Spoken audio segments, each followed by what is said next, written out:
pessoal, prontos para mais uma aula? Então vem comigo. Hoje a gente vai falar da classificação dos seres vivos. Você sabe o que significa classificação ou classificar? Olha só, a classificação permite a organização, a padronização e o rápido acesso às informações. O que isso quer dizer? Imagina você estar lá no seu quarto. E aí a sua mãe naquele dia falou: meu filho, minha filha, olha a bagunça que está no seu quarto. Você não sabe nem o que você tem mais. É complicado, né? Sempre chega esse dia. Então, o que acontece? Você vai organizar.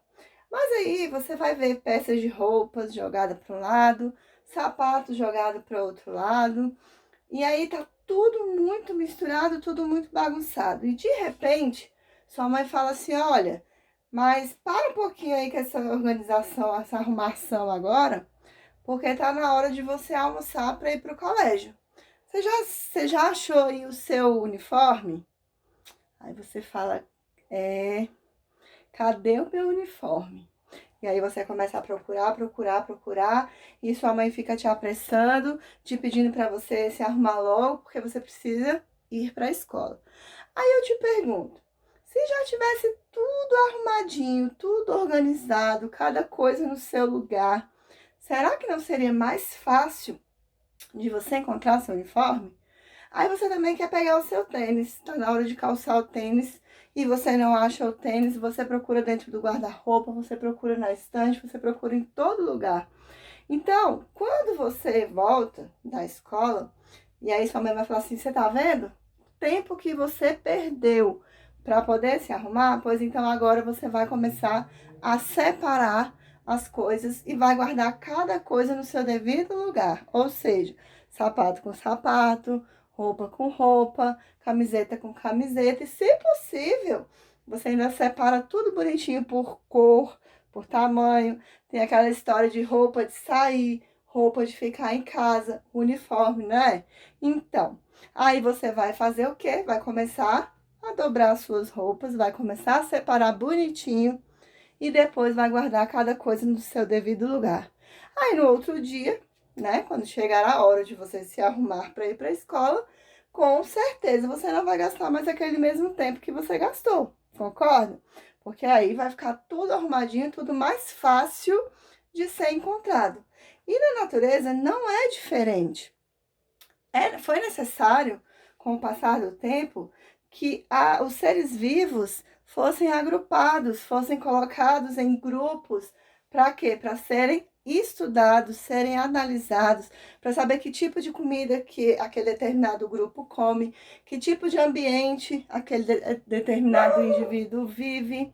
E aí fica mais fácil da gente poder perceber as diferenças que existem na natureza e fica mais fácil da gente saber quando pode utilizar certo indivíduo ou não. Lembrando que não existem só animais na natureza.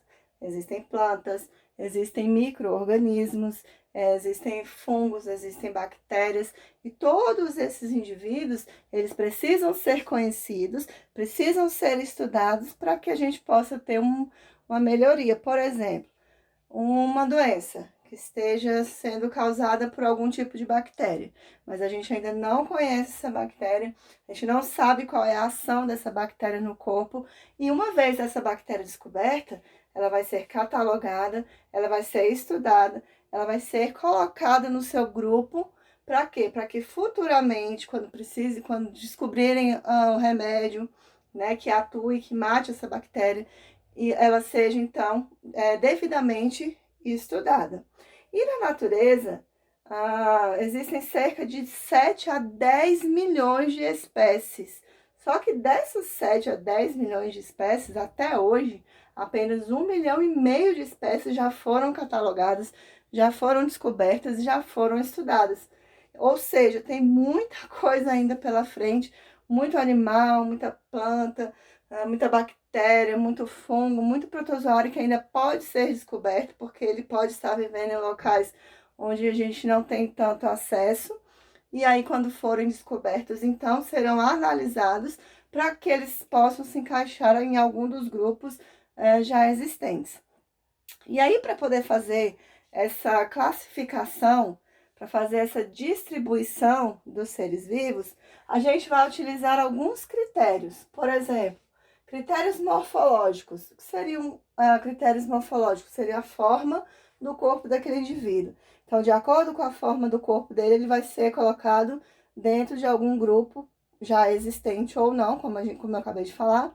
Como existem muitas espécies ainda que não foram descobertas e catalogadas, então pode ser que haja uma espécie nova e que tenha que se abrir um novo grupo, né, para essa espécie que foi descoberta. Também a gente pode utilizar o aspecto fisiológico, ou seja, o funcionamento do corpo, como que aquele corpo funciona, como que aquele corpo reage, como que ele se adapta a determinado local, ao clima, à vegetação, a temperatura, ele vive na água, ele vive na terra, né? Outro aspecto também que a gente pode levar em consideração são os aspectos comportamentais. Esse indivíduo, ele come de dia, ele come de noite, ele sai para caçar durante o dia e ele dorme a noite inteira. Não, ele é um indivíduo noturno, ele dorme de dia e sai para caçar à noite. Ou, ele é muito bravo, ou ele é muito calmo, ou ele é causador de doença, ou ele não é causador de doença. Então, esse também é um critério. E também os critérios genéticos. Os critérios genéticos, eles vão levar em consideração o DNA daquele indivíduo. Ou seja, foi descoberto que todo indivíduo, todo ser vivo, tem material genético dentro. Primeiramente, todo ser vivo é formado por células, isso daí a gente já sabe, né? Então, dentro dessa célula tem o material genético e esse material genético ele pode ser estudado. E aí, de acordo com a composição do material genético, esse indivíduo também pode ser agrupado de alguma maneira. Com o passar do tempo, né, ao longo de toda a história da ciência, da humanidade, da existência do planeta Terra, da existência dos seres vivos, hoje em dia, o que se leva em consideração também para fazer o agrupamento desses indivíduos vai ser o quê? O grau de parentesco evolutivo e o ancestral comum. Então, é possível que a gente encontre indivíduos totalmente diferentes na sua característica física, ou seja, na sua morfologia, mas que tenham algum grau de parentesco, ou que tenham um ancestral comum. Claro que vai levar muito tempo para que aquele indivíduo se desenvolva e que ele chegue até a condição que ele tem nos dias atuais, só que pode ser que ele tenha evoluído de um único ancestral comum. Por exemplo, os vertebrados. Os vertebrados, eles têm uma coluna vertebral e tem os ossos que são as vértebras. Então, a gente também pode analisar o seguinte: os vertebrados todos teriam um ancestral comum? Ou pelo menos teriam um grau de parentesco evolutivo? Provavelmente. Porque se a gente for analisar o esqueleto dos animais, né, a gente vai perceber que eles são muito parecidos, apesar de serem animais diferentes. E quem começou a fazer essa classificação foi Aristóteles. Aristóteles, ele que fez a primeira classificação dos seres vivos, que por muito tempo foi aceita. Então, só que Aristóteles, ele tinha um vasto conhecimento, era uma pessoa muito inteligente, foi um filósofo, né? Só que ele limitou, ele separou os indivíduos de que maneira? Por exemplo, os animais que têm sangue e os animais que não têm sangue.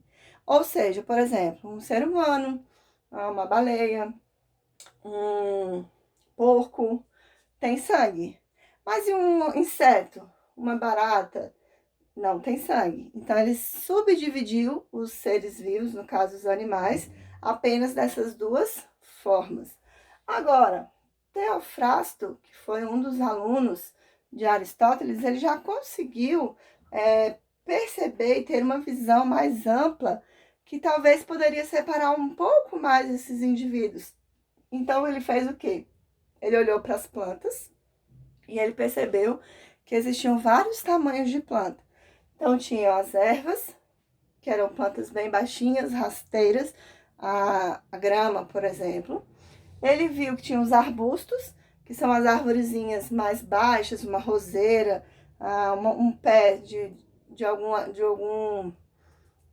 fruta ou de alguma coisa que seja mais baixinho, e a árvore, que seria então as árvores altas, as árvores longas, e com isso ele então fez essa segunda subdivisão. Então a primeira divisão foi de quem? De Aristóteles, quando ele dizia que existiam os animais com sangue e os animais sem sangue. Depois Teofrasto falou que existiam árvores, arbustos e ervas. Com essa classificação utilizada, era uma classificação artificial, porque era uma classificação muito pobre, né? Com pouco detalhamento, com poucas características diferenciadas. Mas depois do século XVIII, ou seja, uma coisa muito recente, a partir do advento, né, que descobriram os materiais genéticos, como nós vimos aqui, e aí o que acontece então? Hoje a gente consegue fazer uma subdivisão mais ampla, a gente consegue fazer um estudo mais aprofundado dos seres vivos, e aí a gente consegue separar esses seres vivos, e a maior classificação que existe são os reinos. E a gente fala então que essa classificação seria uma classificação natural. Ou seja, existem hoje 5 tipos de reinos. Apesar de existirem hoje catalogadas cerca de 1.500.000, 1,5 milhão de espécies já catalogadas, mas esse 1,5 milhão está dentro de 5 reinos. E esses 5 reinos nós vamos aprender a partir da próxima aula. Te vejo lá, viu? Beijo!